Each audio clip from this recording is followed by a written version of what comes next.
Kisah Putri Salju dan 7 Kurcaci.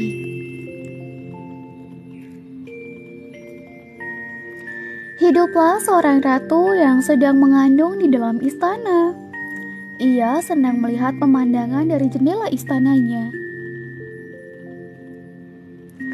Ia seringkali melihat banyak salju dan kicauan burung merdu sambil menjahit sebuah baju.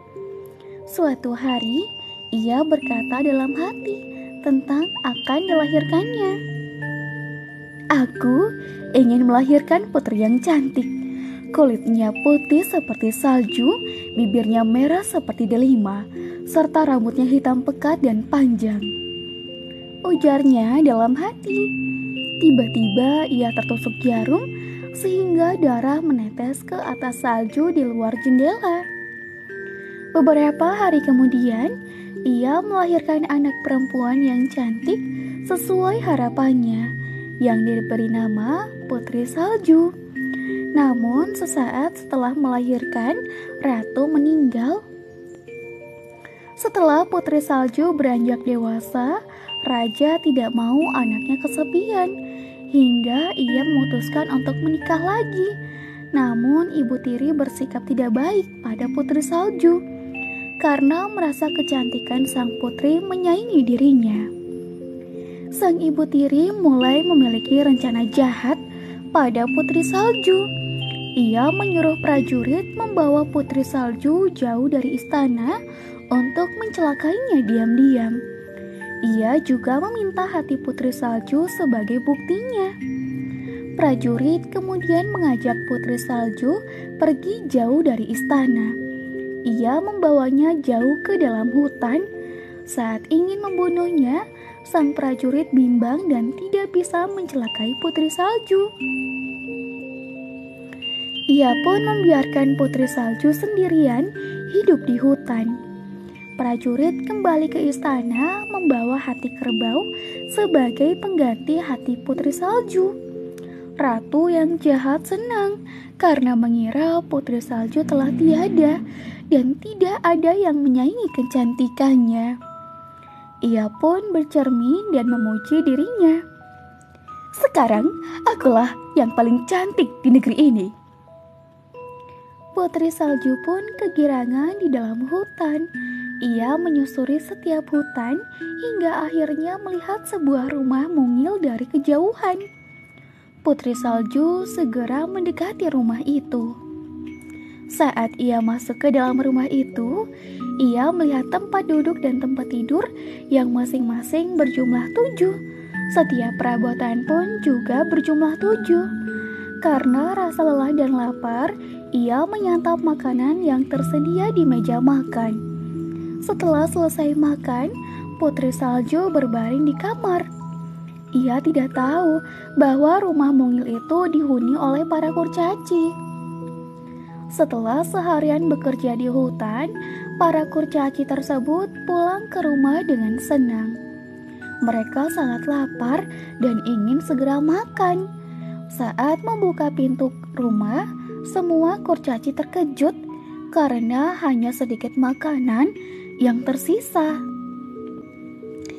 Siapa yang telah memakan makanan kita? Tanya kurcaci. Kurcaci yang lain melihat ke arah kamar dan segera membuka pintu kamar. Tampaklah seorang putri cantik yang berbaring di kamar mereka. Sepertinya ia kelelahan. Biarkan ia beristirahat di sini, ujar kurcaci lainnya. Tak lama kemudian, Putri Salju terbangun dan terkejut melihat para kurcaci mengelilinginya. Ia kemudian meminta maaf pada para kurcaci karena telah masuk ke rumah tanpa seizin mereka. Ia pun menceritakan kejadian yang sebenarnya. Karena tak punya tujuan, Putri Salju meminta pada 7 kurcaci agar diperbolehkan tinggal bersama mereka di rumah yang mungil. Semua kurcaci pun menerima kehadirannya, tetapi Putri Salju harus memasak untuk 7 kurcaci dan membereskan rumah. Suatu hari, Ratu bercermin di cermin ajaibnya. Ia pun bertanya, Hai cermin ajaibku, siapa yang paling cantik di negeri ini? Cermin ajaib menjawab, Putri salju yang paling cantik. Ratu pun marah karena tahu putri salju masih hidup dan dibohongi prajuritnya sendiri. Ia hendak berniat jahat lagi ke putri salju. Sang ratu mencari keberadaan putri salju dan mengubah dirinya menjadi seorang nenek yang membawa keranjang apel. Salah satu apel yang dibawanya telah diberi racun. Ia pun kemudian menuju ke hutan untuk mencari putri salju. Kemudian ia bertemu dengan putri salju. Ratu yang menjadi sosok nenek menawarkan apel yang dibawanya untuk ditukar dengan roti.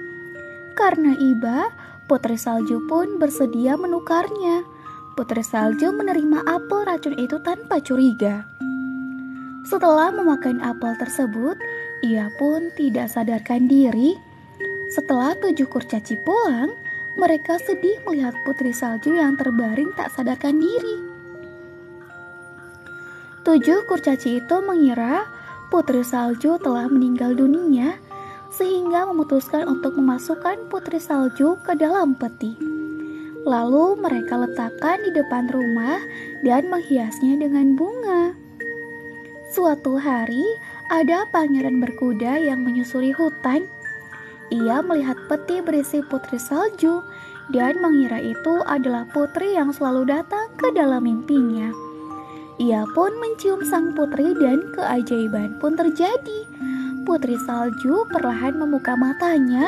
Semua kurcaci sangat gembira melihat hal tersebut. Kemudian pangeran meminta putri salju untuk menjadi permaisurinya. Putri salju pun menerimanya. Mereka pun menikah dan hidup bahagia dengan 7 kurcaci. Nah, itulah kisah putri salju dan 7 kurcaci. Pesan yang dapat disampaikan adalah agar tidak iri dengan orang lain dan selalu berbuat baik pada sama, bagaimanapun kebaikan yang akan menang.